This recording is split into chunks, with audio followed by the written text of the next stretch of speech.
I thought I'd make another one of these videos and show you what I'm up to at the moment. So I'm here in Maya. I've been working on my skinning and rigging again. So like many parts of this project, I don't have a lot of experience with this aspect of asset production. So I've had to figure a lot of things out, and I've had some really great help from a colleague who's been giving me support through email and a couple of calls, Morgan Loomis. And I have to say, I really appreciate his advice throughout this whole thing. But here's what I'm doing at the moment. So I updated my hands. I'll turn on my joint rotations. I have in here the example that comes from StretchSense. It's a little posed at the minute. Let's see here. Let me show you. It's got a whole skeleton, and I have, move it aside. And I have basically matched my, I had this posed. I'm not sure why it's not posed in this scene, but regardless. I had this StretchSense hand with its orientations, and I posed it into the same position as my hand, and I changed all of my orientations and reskinned these hands. And matched the same over here. So when you do the mirror options in Maya, there's in the rigging menu set, under the skeleton menu, there's a mirror joints option with behavior and orientation. So when you pick each of these, it gives different behavior. Only one of these is going to work to get the joints mirrored to the other side. And I also found that I had to parent them under a temporary joint so that it mirrored correctly. But eventually I got them mirrored and got all of the orientations to be consistent with what's in the StretchSense hand. So I believe this will do the right thing when I get my gloves out and test them. And now I'm here in a scene where I'm just checking all of my other rigging related things. So I've got a bit of motion here as a track. I'm using the human IK to retarget some motion capture that we had made, a ROM basically. So I'll play that and you can see. And I'm looking for issues. I wanted to see if the new rigging that I did for the hands is going to have, you know, an okay effect on what I had for my motion capture. And I've already done some touch-ups on how my characterization was. And I think it's mostly working out okay. I am playing this back at half speed so that I could watch carefully. Some of the areas that I've really struggled with to get this working well are the wrists, and I still don't think they're quite right. So I'll stop this and show you. So that's obviously not working that well as well, where the elbows are. But I think with regard to the wrists, I think this is maybe a little bit too far back. So in my previous attempts, I had this too far forward. In this attempt, I matched precisely the relationship on the StretchSense skeleton, but now I think this is too far in the other direction. But I'm going to leave it and press on.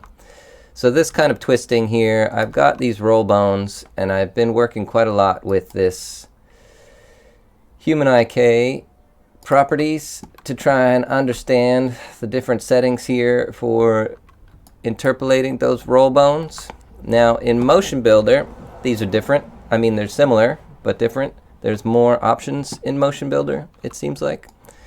And there seems to be not a ton of documentation. So I've really been trying lots of different things here, including absolute and relative. Relative is where I'm at just at the moment, and it seems to be doing pretty well for a lot of my poses. So this is going okay, I believe. But when I put it on absolute, it seems to improve in these positions, but get worse in some other positions. For example, there's a moment when she's going to lean back. So those are all going okay. I think that's all pretty acceptable. Now when she does this, it's keeping volume pretty well. I'm basically using this shiny material to really try and perceive if it's looking like it's maintaining volume well enough. So this position here goes terribly in the wrist. So look at that. So I've tried lots of different options here, taking this in and out. And I'm also not really sure how much this matters here in Maya. I'm using this, I'm trying to find good settings to fix any weight painting issues, to make sure that the weight painting is acceptable. Then I'm gonna send this rig into Motionbuilder. I'm gonna jiggle these knobs again and export my motions.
This is where I've landed.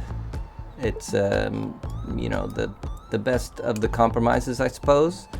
I think I've done this a few times over, undone and redone the skinning and some of these other things a few times over, and I really kind of need to move on so that I can produce some final pixels.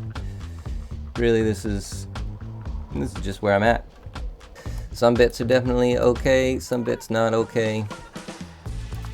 Next I'm going to export this. I'm going to put it into Motionbuilder, load in my raw takes, and then